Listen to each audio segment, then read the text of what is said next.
safiirka Soomaaliland u fadhiya waddanka Djibouti Ambassador Cabdifataax Siciid Axmed ayaa ka qayb galay munaasabad ballaaran oo uu ku sugnaa madaxweynaha Jamhuuriyadda Djibouti laguna soo casuubay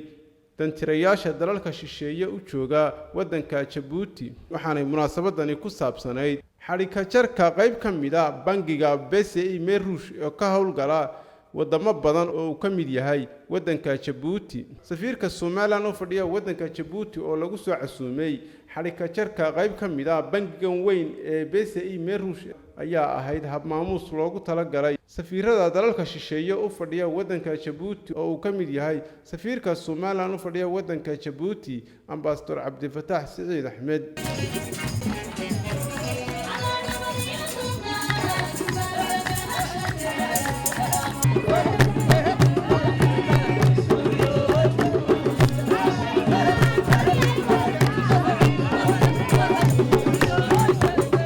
danjira Cabdifataax Siciid Axmed intii uu joogay safaaradda Soomaaliland ee ku taala waddanka Djibouti ayaa wuxuu aad kor ugu qaaday cilaaqaadka iyo xiriirka Jamhuuriyadda Soomaaliland iyo Jamhuuriyadda Djibouti